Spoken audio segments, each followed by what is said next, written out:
quais são os efeitos colaterais mais comuns relacionados à quimioterapia. Bom, aqui no canal vocês vão encontrar vários vídeos relacionados a tipos de drogas, possíveis efeitos colaterais, e a minha ideia nesse em específico é elencar quais são os principais, quando a gente pega todos os tipos de medicamentos, para servir como uma orientação, como um guia para a maioria dos pacientes e também para saber como manejar esses efeitos e o que esperar. É claro, dentro do nome quimioterapia, há várias drogas, vários protocolos diferentes, com doses diferentes. Então existem coisas muito específicas de cada situação. Mas a ideia desse vídeo aqui é trazer de uma forma geral quais são aqueles efeitos que são comuns a muitas drogas ou aqueles mais esperados quando eu penso no geral, em todos os casos. Fica aqui nesse vídeo então para entender-se melhor. Antes de entrar no tema, gostaria de pedir para vocês se inscreverem aqui no canal, curtir esse vídeo, mandar essa informação para mais pessoas. Isso ajuda aqui no nosso crescimento cada vez mais e também essa informação chegar a mais pessoas. Para quem quiser participar mais, ter acesso antecipado a vídeos, também ter prioridade na resposta de perguntas, existe a possibilidade para se tornar membro do canal, é um botão logo ali ao lado de inscrição. E por último e não menos importante, para quem quiser saber sobre a sua situação em específica, que eu faça uma segunda opinião, um acompanhamento conjunto, tem a possibilidade também da consulta online. O contato de WhatsApp para vocês terem essas informações se encontra aqui na descrição do vídeo. E bom, quimioterapia, como qualquer tipo de medicamento, droga, enfim, pode ter seus efeitos colaterais. Aqui nesse vídeo eu vou tentar listar algumas que são aquelas mais frequentes, que a grande maioria das drogas podem fazer, em maior ou menor grau. E aí, para cada tipo de medicamento, é claro, eu posso ter uma coisa aqui em específico, algo que eu tenha que ter mais atenção. Mas nesse vídeo eu vou tratar isso de uma forma mais geral, preparando a grande maioria aqui da audiência, das pessoas que estão assistindo, para entender isso melhor, para encarar de uma maneira mais tranquila o tratamento. O primeiro, e aquele que todo mundo sabe, náuseas e vômitos. Tem medicamentos que causam mais, que têm um potencial emetogênico maior.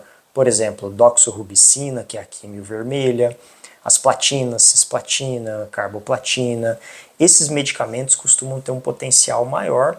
Outros, isso ocorre com menor frequência, mas se a gente analisar de uma forma geral, esse é um efeito colateral frequente. Até porque mesmo quando eu pego uma droga que isoladamente não tem um potencial tão grande, muitas vezes ela está em um protocolo associado a outro medicamento. E aí, nessa junção, eu posso ter problema relacionado com isso. Então esse é um ponto de atenção para nós termos. Como cuidar disso na prática? Então, nos protocolos nós fazemos medicamento no dia que o paciente vai para fazer a quimioterapia e em geral a gente deixa remédios depois também, ondansetrona, corticoide, dexametasona, que ajuda, tem entrado também a olanzapina, entre outros antieméticos, se indicados naquela situação, bromoprida, Plasil, né, o metoclopramida, Dramin, enfim, a gente tem opções para manejar isso e o médico oncologista em geral já orienta isso no dia, o planejamento do dia e também aqueles para fazer depois, seja contínuo alguns dias ou de resgate. Isso costuma acontecer mais nos primeiros dias. Quando acontece muito próximo da outra quimioterapia, em geral isso é um sintoma antecipatório, tem mais relação até com causas psicológicas do que propriamente com a ação do medicamento. É importante saber essa diferença. Segundo ponto são alterações no sangue. Então, por exemplo, queda da imunidade, neutropenia, queda das plaquetas, anemia. Tem medicamentos que fazem mais queda da imunidade, outros que fazem mais queda de plaquetas. Isso pode variar conforme as drogas. Mas nós vemos sim, com bastante frequência, alteração no exame de sangue, no hemograma. Porque o sangue está o tempo todo se renovando. Isso é um dado importante aqui. Tudo no nosso corpo que cresce de uma maneira mais rápida, então já dando até um spoiler de outros efeitos comuns. Unha, cabelo, sangue que está se renovando o tempo todo, isso costuma ter mais alteração nesse tipo de tratamento. Por quê? Eu estou travando o crescimento celular. A gente sabe que isso funciona para o câncer, mas muitas vezes isso atrapalha algumas funções nossas. Percebam que isso é temporário. Eu faço a quimioterapia, a medula óssea vai ficar um pouco mais lenta, pode ter essas alterações e depois isso, a tendência é que haja uma recuperação. Então, queda da imunidade, neutropenia, leucopenia, plaquetopenia nós vemos isso com bastante frequência. De novo, cada droga pode ter uma particularidade em questão de intensidade e qual parte do sangue aí que poderia ser mais afetada nessas situações. Outro efeito que eu citei aqui, mas já seguindo por essa linha, então, queda de cabelo. Importante destacar que nem toda a quimioterapia causa alopécia, deixa o paciente careca, mas sim, a gente tem um bom número de medicações que causam essa alteração. Como eu falei, tudo aquilo que está em crescimento no nosso corpo pode ter mudanças, podem ter alterações, e alguns medicamentos fazem isso. Assim como alterações também de unhas. Nós vemos alguns tipos de quimioterapia deixando as unhas mais escuras, mais quebradiças, às vezes pode ter até inflamação. Então, vários medicamentos podem causar isso, uns em maior grau, outros em menor, mas é algo que nós vemos bastante.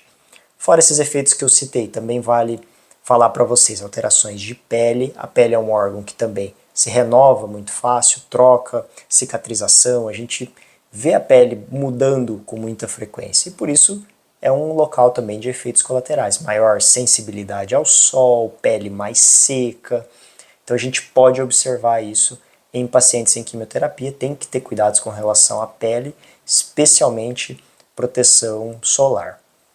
Um outro efeito é a neuropatia. Alguns tipos de medicamentos podem causar como se fosse um formigamento nas mãos e nos pés. A tendência é que seja provisório, que seja por um tempo.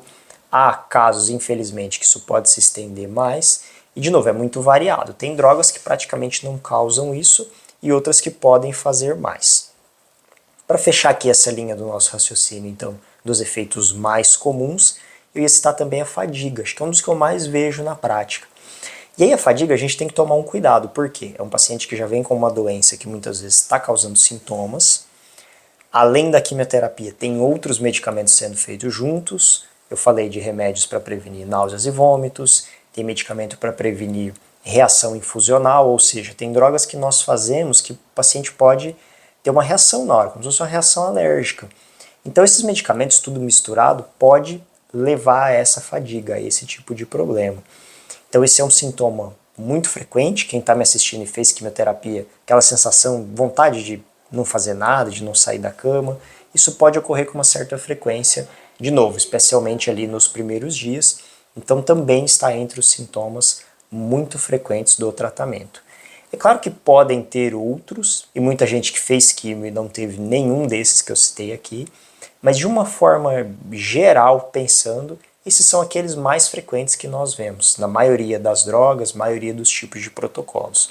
E aí, de novo, especificamente, individualmente, dependendo do medicamento, até da dose, da frequência que isso é feita, você pode ter reações mais específicas, algum outro efeito que eu não citei aqui. Então entendo esse vídeo, não é o efeito colateral de todas as quimioterapias. Esse é aquele mais geral, se a gente fosse elencar o que é mais frequente, o que vem depois, estariam entre eles esses que eu estou citando aqui para vocês. Então esse é só uma forma mais de alerta para você que de repente vai começar o tratamento, está se preparando, quer entender melhor. Isso é o que acontece na maioria das vezes.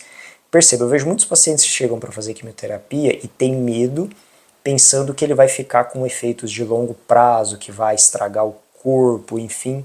E vejam que esses efeitos todos que eu citei, a grande maioria deles, são transitórios. Eu faço a quimioterapia, eu tenho enjoo, eu tenho a fadiga, tenho as alterações de pele, passou o período, o que vai acontecer? Isso vai normalizar, tá? Então não é que a quimioterapia não tem efeitos de longo prazo, mas isso não é o mais frequente, é o contrário, tá? Claro, se é um paciente que fez quimioterapia, precisou fazer de novo, aí por dose acumulativa esse risco aumenta.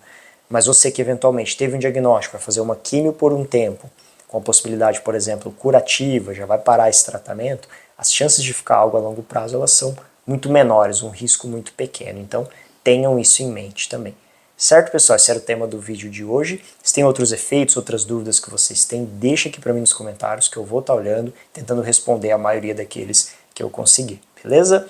Mais uma vez, se inscreva aqui no canal, curta esse vídeo, manda essa informação para mais pessoas, ajudem no nosso crescimento aqui cada vez mais. Até o próximo.